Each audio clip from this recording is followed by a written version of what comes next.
Hi guys, my name is Ankit Khair. Welcome back to my channel. आज हम बात करेंगे लेबर कोड के बारे में, जो लास्ट 5 इयर्स से पार्लियामेंट के अंदर थे और फाइनली वो अभी पास किए गए हैं। तो 5 इयर्स हो चुके हैं लेबर कोड्स को पास किए हुए, एंड फाइनली वो इम्प्लीमेंटेशन की तरफ हो रहे हैं।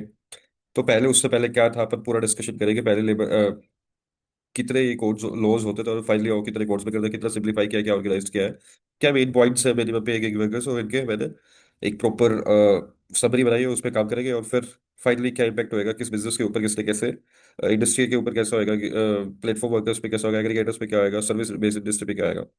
तो सबसे पहले 4 लेबर कोड्स थे, जो कि after 5 years of passing in parliament में वो फाइनली जो है 4 consolidated labour codes are now officially implement. तो जो इम्प्लीमेंट हुए हैं वो कल के दिन हुए थे। ठीक है। कोड ऑन वेजेस जो है वो अब 4 है, जिसके नाम है code on wages 2019, industrial relation code 2020, and social security code 2020, and occupational safety health and working condition code 2020।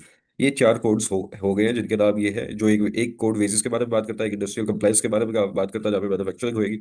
तीसरा सोशल सिक्योरिटी, जो पीएफ वगैरह है, या और चौथा safety health and working conditions के बारे में बात करता है। 4 सिंप्लीफाइड कोड्स है। मेजर बेनिफिट्स जो इंट्रोड्यूस किए गए हैं, मिनिमम पे। तो मेजर बेनिफिट्स में मिनिमम पे को एश्योरमेंट दिया गया है। अब ये जो है एक स्टेट सब्जेक्ट, ये सेंटर सब्जेक्ट नहीं है, ये कंकरेंट लिस्ट में आता है। स्टेट सब्जेक्ट भी है और सेंटर भी इसके ऊपर अप्लाई करता है। तो जैसे स्टेट इसको पास करेगी वैसे ही चीजें मूव होएगी। लेकिन जो मेन 4 लेबर कोड्स है उसमें एक मिनिमम पे की एश्योरमेंट दे दी गई है, जिससे जो है, और वर्कर्स को भी क्या है कि अपॉइंटमेंट लेटर मिलेगा, जिससे लगभग 2 करोड़ और 24 लाख लोगों के ऊपर इम्पेक्ट होएगा। गिग वर्कर्स या प्लेटफॉर्म वर्कर्स, गिग वर्कर्स जो आपको पता है, जो डिलीवरीज गए हैं, जो क्लीनिंग गाइज है, तो इस तरह के गिग वर्कर्स और प्लेटफॉर्म वर्कर्स को भी अभी एश्योरमेंट दी है लेबर कोड्स के थ्रू कि उनको सोशल सिक्योरिटी कवरेज दिया जाएगी।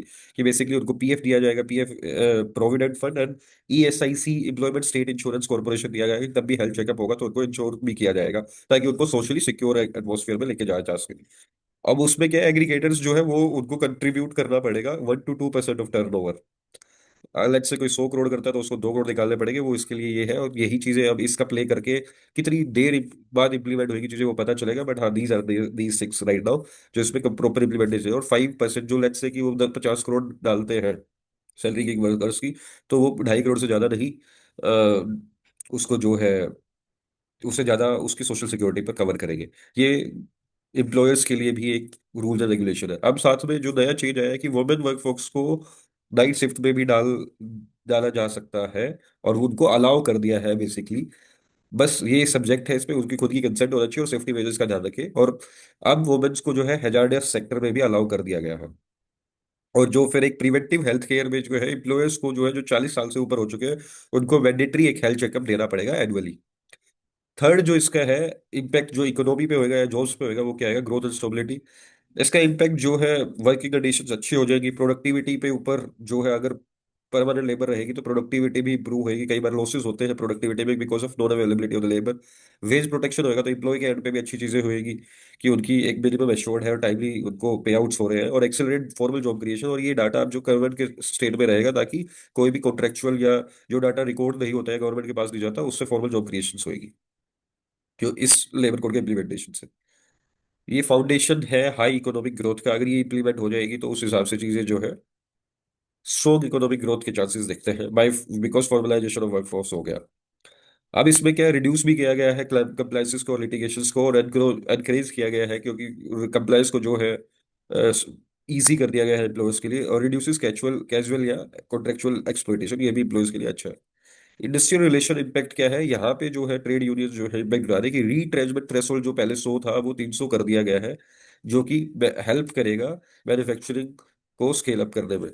Flexible norms for firms managing labour. अब ये जो फ्लेक्सिबल नॉर्म्स दे रही है, तो अभी कैप किया गया है कि 12 घंटे तक ही जॉब करवाएंगे ये, एक दिन के अंदर मैक्सिमम। और जब भी ओवर टाइम से पका करते हैं तो उसको डबल देना पड़ता है, और एक वीक में 48 आवर्स ही जॉब करवाएंगे। बट वो जो फ्लेक्सिबिलिटी दे दी, 100 से 300 वर्कर्स का रिट्रेंचमेंट दे दिया, तो उसमें चांसेस है एम्प्लॉय के साथ जो है एक्सप्लॉइटेशन का। इसके लिए ट्रेड यूनियन अभी प्रोटेस्ट भी करेगा, और वो बेसिकली न्यूज भी आ चुकी है उसके बारे में। सोशल सिक्योरिटी एक्सपेंशन हो गया, लाइफ एंड डिसेबिलिटी इंश्योरेंस दे दिया, हेल्थ और मैटरनिटी कवर दे दिया, प्रोविडेंट फंड दे दिया, स्किल अपग्रेडेशन का भी एक ट्रेनिंग सेंटर और उसका भी एक प्रॉपर फंड दिया है। ग्रेचुइटी भी मिल जाएगी। एक और बड़ा चीज है कि ग्रेचुइटी अब 1 साल के बाद ही एलिजिबल हो पाएंगे बंदे, पहले 5 साल के बाद होती थी। गीग वर्कर वेलफेयर भी फंड भी बना दिया गया। इम्प्लीमेंटेशन में चैलेंजेस आ सकते हैं, एक्सपर्ट्स जो बोल रहे हैं, क्योंकि एक स्टेट और सेंटर सेंटर का सब्जेक्ट है, अकॉर्डिंग टू स्टेट ये इम्प्लीमेंट हो गए। गवर्नमेंट एंड इंडस्ट्री स्टेटमेंट क्या है, पीएम मोदी ने बोला strong foundation for universal social security and timely wages है ये। और इंडस्ट्री एक्सपर्ट्स ने बोला है कि कंप्लायंस जो है वो कम हुए हैं, ईज ऑफ डूइंग बिजनेस बढ़ेगी और जॉब क्रिएशन बढ़ेगी इससे। अब उसके बाद गो कुछ एक्सपर्ट कह रहे हैं कोर्स जो है प्रोग्रेसिव है। और फिर गिग वर्कर्स को सोशल सिक्योरिटी, जो नाउ प्लेटफॉर्म्स ये ओब्लिगेशंस बन जाएगा उनको, क्योंकि सोशल सिक्योरिटी देनी है। बट ये जो मैंने पढ़ा है, ये सारे जो अमेजन, ओला, उबर, फ्लिपकार्ट, रैपिडो, व्हाट्सएवर, ब्लिंकिट, ये सारे ये कह रहे हैं कि अभी के लिए ठीक है, बट ये लॉन्ग टर्म के लिए बेनिफिशियल है इसका इम्प्लीमेंटेशन, मतलब उन्होंने भी वेलकम ही किया है इसको। तो लेबर कोड्स को जो प्रोग्रेसिव माना गया है, क्योंकि ये प्रोडक्टिविटी बढ़ाएगा, फॉर्मल जॉब क्रिएशन करवाएगा, सपोर्ट करेगा यंग वर्कफोर्स को। और आज के टाइम पे 35 ईयर से नीचे 65% ऑफ इंडिया की पॉपुलेशन है। की रिफॉर्म्स में जो है फॉर्मलाइजेशन कर दिया, मिनिमम वेज को अपन ने पढ़ लिया, सोशल सिक्योरिटी दे दी है, बेनिफिट दे दिया, पीएफ, ईएसआई इनका, मैटरनिटी बेनिफिट्स का, लाइफ एक्सीडेंट, और मैंडेटरी एम्प्लॉयर कंट्रीब्यूशन दे दिया for gig workers above age 16। तो मतलब कंपनी भी डालेगी उनके पैसा, वो पीएफ वाला, फ्री एनुअल हेल्थ चेकअप दे दिया। एम्प्लॉयर ऑब्लिगेशन जो है, ये सारी डिस्कशन होगी। गवर्नमेंट विल इशू है Aadhaar link universal account number to ensure the portability of benefits. Compliance in labour market flexibility दे दी है, यहाँ पर डिस्कशन कर चुके हैं। क्लॉजेज डेफर्ड और एक्सक्लूडेड फ्रॉम सोशल सिक्योरिटी, ये 15, 16, 142, 143, 114 कैप्टन अबेयंस कर दिया है इनको। रिट्रोस्पेक्टिव एप्लीकेशन रूल्स को जो है डेफर कर दिया गया है। कवरेज बेसिकली कुल मिला के पॉइंट ये है, एक्सपर्ट ओपिनियन दे रहे हैं कि भाई रेगुलेटरी बर्डन रिड्यूस होएगा, हायरिंग फास्ट होएगी, वर्क प्लेस अच्छा होएगा, better ease of doing business होएगी। कुछ कह रहे हैं कि state level execution at state level will determine the real impact क्या होगा, और न्यू कोड्स में create challenges for employers and employees. एक टाइम के लिए तो होते हैं, बाकी 16 प्लस के लिए हेल्थ सेंटर और ग्रीवियंस रिडक्शन प्लेटफॉर्म्स एरिया। बाकी ओवरऑल इकोनॉमी की सिचुएशन के बेसिस पे ये सारी चीजें मूव होएगी। बट ये था little bit about the codes which you can put your data in your exams or use for your companies when you are while you are creating. Thank you. Bye bye. Take care.